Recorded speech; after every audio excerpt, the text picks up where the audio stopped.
Bwana Yesu asifiwe. Amen. Bwana apewe sifa. Amen. Mpendwa madini, Mchungaji Frank Mtangi, mkuu wa jimbo, mkurugenzi wa huduma za jamii, mkuu wa shule, mwenyekiti wa bodi ya shule, mwalimu Mrisho na timu nzima, na itifaki hiyo inaendelea kuzingatiwa pamoja na walimu na wote, kipekee watoto wetu wanafunzi wanaomaliza kidato cha 4 leo, na wazazi na walezi wote mliofika, na wasalimu katika jina la Bwana. Nafurahi kufika leo hapa kwa ajili ya mahafali hii ya siku ya leo inayoitwa ya 36. Na kudia neno ambalo limenivuta kutoka kitabu cha Mithali, ambayo nyie mnatumia mara nyingi kitabu hiki, lakini mimi nasoma mlango wa 10 ule mstari wa 4 unasema, atendaye mambo kwa mkono mlegevu huwa maskini, bali mkono wake aliye na bidii hutajirisha. Atendaye mambo kwa mkono mlegevu huwa maskini, bali mkono wake aliye na bidii hutajirisha. Ni Mithali. Tena kwa Kiingereza ameandika, he becomes poor that deals with a slack hand. Slack hand. Mnajua uko slack hand. But the hand of the diligent makes rich. Yani hakuna namna utaweza kuwa tajiri kama wewe mkono wako ni mlegevu. Lazima kufanya kazi. Utaweza kufaulu mitihani kama husomi. Lazima kusoma kwa bidii.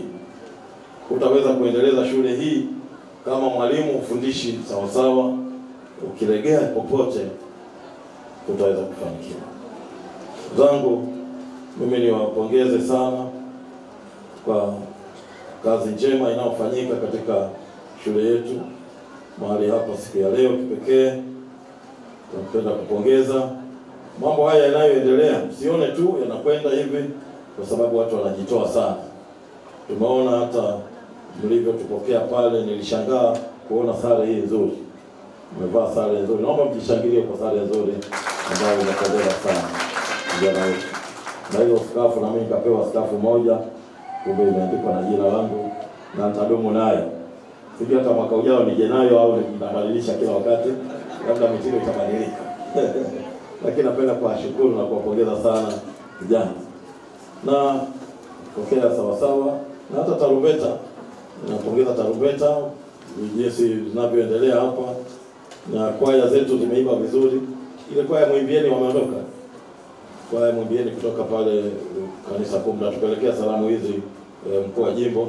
Tumeona hapa mwalimu Margaret Shemiro alivyocheza hapa kama enzi zake zile akiwa msichana mdogo, na amecheza vizuri. Na kwaya ya wanaobaki nimeona wameimba vizuri, kwaya ya Ukwata wameimba vizuri, kwaya ya wanaohitimu wameimba vizuri sana. Naomba mjishangilie kwa waimbaji wenu wote.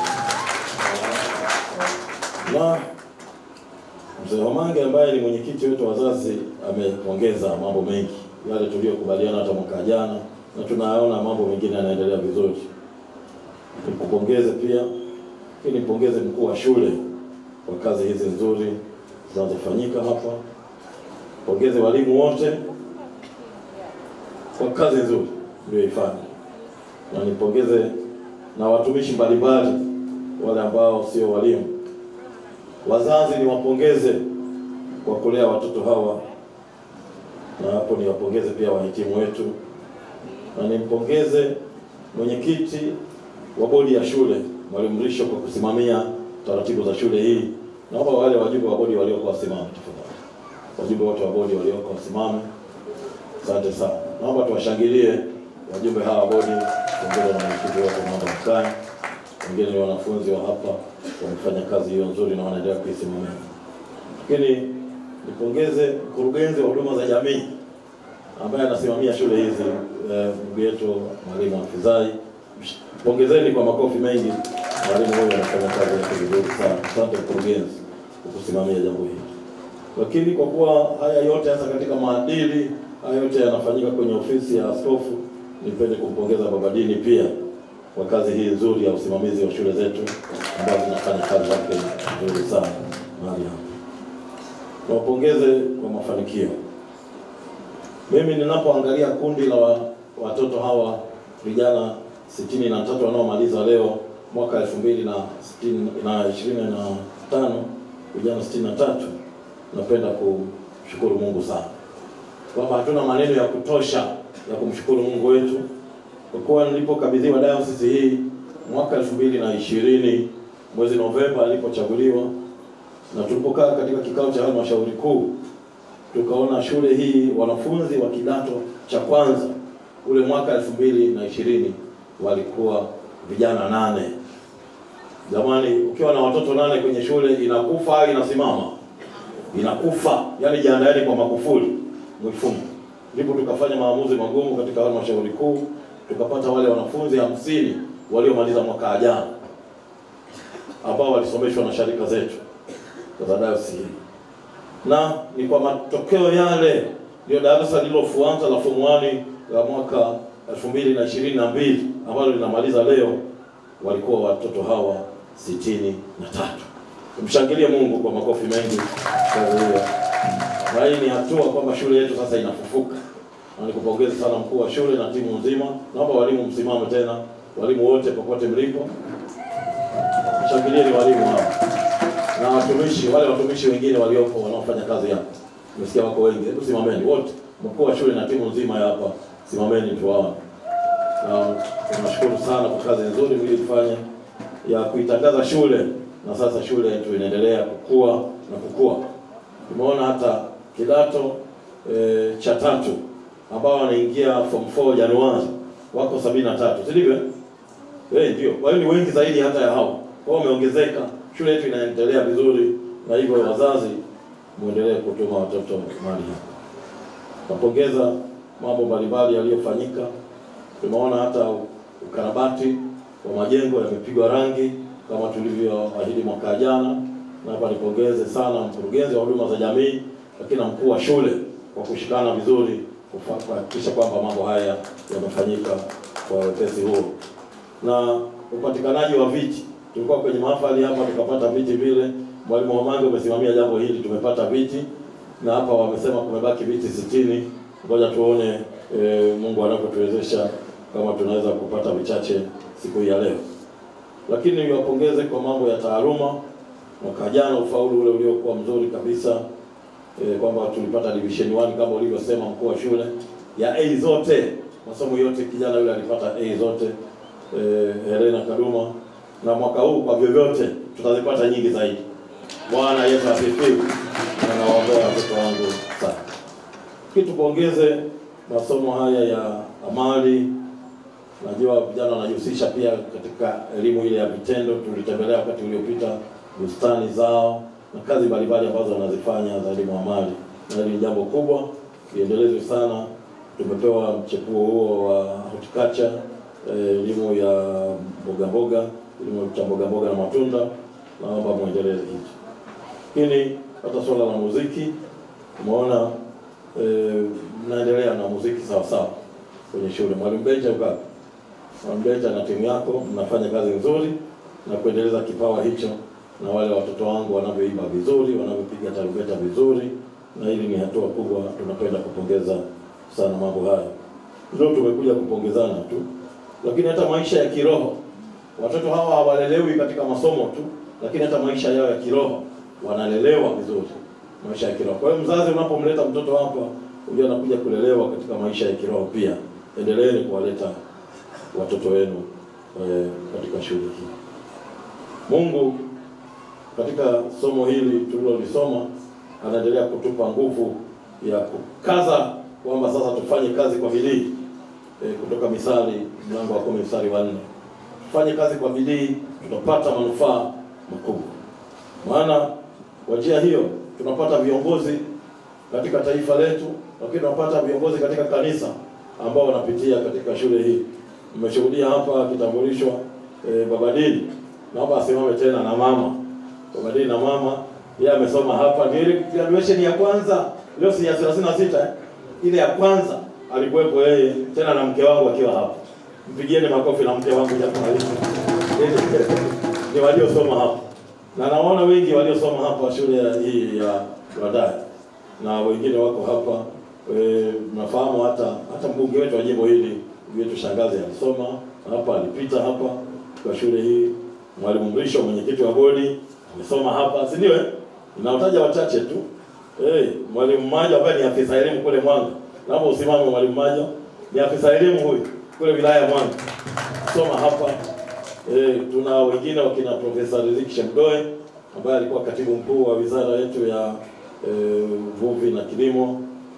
Wamesoma hapa. Mkuu wa jimbo, msije mkamsahau, mkuu wa jimbo amesoma hapa. Nataja tu hao wachache, mkuu wa jimbo amesoma hapa. Hata mbunge wa jimbo lile la Korogwe amesoma hapa, si ndio? Labda nisitaje wengi sana, lakini wakinahamasisha wote hao wamesoma hapa. Naomba waliosoma wote hapa wasimame, wale hata kama unafundisha hapa akiwa umesoma. Simameni wote kule. Si unaona shule yetu inatoa vyombo. Bwana asifiwe. Naomba mkae. Inatoa vyombo. Inatoa vyombo. Kwa hiyo tuendelee kuitunza shule hii. Nimesikia wengine ni madaktari mpaka huko Uingereza. Siku moja nafika Uingereza, nakutana na daktari mmoja asema mimi ni mwanafunzi wa Lwandai. Nimesoma Lwandai, ninamfahamu kijana yule ambaye anafanya kazi. Ni mwanafunzi wa hapa. Na hivyo ninyi mnaomaliza mkawe kielelezo. Naporudi mkawe kielelezo kizuri hata kwa wengine huko mwendako. Wafanyeni kazi kwa bidii. Msiwe kwenye magenge hayo kama mmeiba wenyewe na wale wanaomaliza wanaobaki wamewaibia pia. Msijiunge kwenye vikundi vya wavuta bangi. Hata kiongozi wetu wa YPM ametaja mambo hayo. Msijiingize kwenye makundi ya siofaa. Ukipewa nafasi kuongoza mahali popote usiwe mtu wa kupenda rushwa, wasiwepo wezi, tupate maraisi wazuri wajao na viongozi mbalimbali kutoka katika shule hii. Mimi nawatakia ufaulu wa kishindo mwaka huu. Bwana. Tena wa kishindo kabisa mwaka huu.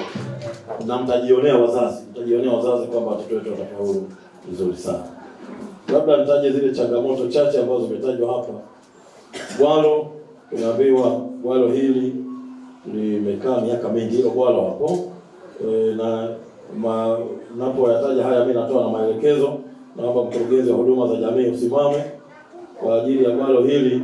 Niombe kuanzia Januari kazi zifanyike ili tutakapofika mahafali ijayo tuwe tumefikia hatua fulani ya bwalo hilo kamilifu. Lakini swala la muziki katika shule zetu, kwa kuwa tuna shule ya hapa nataja zote mbili, shule ya Lwandai na shule ya seminari pale Bangala. Niombe ofisi yako Baba Dini ifungue macho kipekee sana kuhakikisha kwamba muziki unafundishwa sawa sawa katika shule hizi. Na mimi ndio mkaguzi mkuu wa mambo haya. Mimi kazi yangu ni kukagua, lakini Baba Dini naomba sana walimu wawekwe walimu wazuri kama alivyo mwalimu Benja hapa na timu yake. Muziki ufundishwe vizuri. Najua tuna marafiki hata wa majimbo ambayo wanasimamia huko Ujerumani na kwingineko, watupatie vyombo vya muziki vingi ili ingalau shule zetu zipambwe na muziki huo. Wao watoto wanapokuja hapa wanajifunza pia muziki. Swala la sola nimeambiwa inahitaji milioni 2.2 na pesa kidogo, na hili naomba kurudi hapo kwamba hii sola zitapatikana. Kwa hiyo mpaka mwaka ujao, kabla ya graduation ile ya mwaka ujao, tutakuwa tumepata sola hizi kwa haraka. Na nataja hapa kwa kuwa mkurugenzi wa huduma za jamii yupo na haya anafanyia kazi kupitia ofisi ya katibu mkuu, sola hizi patikana. Lakini daraja la kuvuka hapo ng'ambo. Daraja hili ndugu zangu tumepata suluhisho. Tumepata fundi anaitwa Rainer Schacht, yule Mjerumani ambaye amejenga kasedo yetu ya pale Lushoto, na tulipokutana naye kwenye ofisi ya UM kule Ujerumani mwezi wa 6 mwaka huu, tuliweka mpango huu na yeye atafika mwezi Januari kwa ajili ya kuanza ujenzi wa daraja lile pale. Kwa hiyo daraja itakuwa limemalizwa. Kwa hiyo daraja hili litajengwa. Lakini Swala la ada, mwalimu ametaja swala la ada hapa. Na hili linatisha kidogo hasa kwa wazazi ambao wana watoto wanaomaliza hapa. Maana napenda kulieleza kwa uzito huo kwamba wale watoto ambao hawajalipa ada kwa shule, basi tafadhali baada ya hapa endelea kuona ili wazazi wakamilishe ada. Na hata kama ni mtoto wangu hajalipa ada, naomba nifuate ili nimalize swala la ada, ili mtoto wangu asibogodhiwe kuingia kwenye mtihani. Si ndivyo jamani? Wazazi, ukitaka mtoto asirudi kesho kwa ajili ya swala la ada, naomba mkamilishe swala la ada. Hatuna jinsi. Na yule kiongozi wa wazazi amesema vizuri, mzazi ambaye amewakilisha wazazi, mzazi maalum, ametuthibitishia hilo. Niombe sana, hakuna namna nyingine ya kufanya bila kulipa ada. Ada hiyo. Na viwanja vya michezo, ndio vile viwanja vya michezo vifanyiwe kazi. Hii nirudishe kwa bodi. Bodi mmeyaone haya kwamba tunaweza kufanyaje, hata kama mkianzisha harambee fulani mwaka ujao, kuna ukarabati wa majengo, bodi mnaweza kutuingiza katika jambo hilo kupitia kurugenzi ile, ili tuweze kufikia mahali pazuri. Na nipende kushukuru sana kwamba mambo haya yatafanywa kazi kwa hatua kubwa. Kuna nyumba za walimu, hayo yote mnaweza kuyafanyia kazi. Ninachopenda kuendelea kuahidi hapa kwamba tutaendelea kuwaombea watoto wetu hao ili Mungu aweze kuwajalia neema yake waweze kufikia hatua nzuri tena ya ufaulu wa hali ya juu sana. Na kama nilivyofanya mwaka jana, watoto hawa tutawaombea pale mwishoni, lakini watoto hawa tutawakabidhi kalamu za mitihani. Kwenye mtihani, chumba cha mtihani, utaingia na hizi kalamu nyingine. Kalamu nitatoa mimi kwa kila mmoja, nitatumia kalamu hiyo kufanyia mtihani. Na wengine nilipofika mwaka jana nikasahau kuahidi mambo fulani. Mmoja akaniuliza kwamba baba, umesahau kutuahidi nyama. Watoto hao nao walikuwa wachokozi. Eti umesahau kutuahidi nyama. Mimi nilikuwa napita tu, wakasema baba, umesahau kutuahidi nyama. Sasa niahidi hapa kwamba kesho natoa mlo wa nyama kesho mchana kwa shule nzima. Na niombe mkuu wa shule ufike hapa nikabidhi fedha hizi kwa kilo zote za nyama kesho. Watoto hao wapate nyama. Kwa hiyo wale wanaotoroka siku ya Jumapili wasitoroke, maana kuna nyama kesho. Asante sana, naomba upokee kwa ajili ya mlo wa nyama kesho mchana. Kwa shule nzima. Sio kwa wanaomaliza tu, kwa shule nzima, wanafunzi wote 245. Bwana Yesu asifiwe sana. Lakini kwa mwisho, labda kwa kuwa wametaja hapa mambo ya viti, labda nianze na lile kwamba watoto eti wamepewa viti hawakuwa waangalifu wakaviharibu. Sijui hapo sasa vinapoharibika baadaye nitarudi kwa mwenyekiti wa bodi. Maana yake ninarudi kwa mkuu wa shule. Sijui yaani kiti kikiharibika, kama mkuu wa shule sasa anaangalia tu mpaka kiti kimeharibiwa eti na mtoto bila sikuna vihatua vinachukuliwa. Ndio maana narudi kwa mwenyekiti wa bodi kwamba inakuaje tuna viti hapa alafu vinaharibiwa alafu mambo yanaendelea kama kawaida. Hapo wala sitaki kugusa kwa mkurugenzi, lakini mwenyekiti wa bodi ile analiweza. Kwenye vikao vya bodi iwekwe kanuni nzuri, mtoto asiharibu kiti. Lakini vile viti 60 tumeambiwa kiti kimoja ni 30,000. Haya wazazi, nipeni vichache. Leo nipeni vichache, tunafikiri hatuna sababu ya kufika vyote 60 mzee Mange. Leo tukianza hata vichache inaweza kuwa sawa sawa. Mimi nianze na viwili. Naomba nikukabidhi hapa viti viwili. Tumeambiwa kiti kimoja ni 30,000, si ndio? Mimi nakabidhi viti viwili shilingi 60,000. Naomba nikabidhi hapa na niwe MC wa jambo hilo. Naomba wanaoniunga mkono wafike hapa tumalize viti vya watoto. Baada ya kusema hayo, nawatakia ufaulu mwema. Bwana wabariki sana.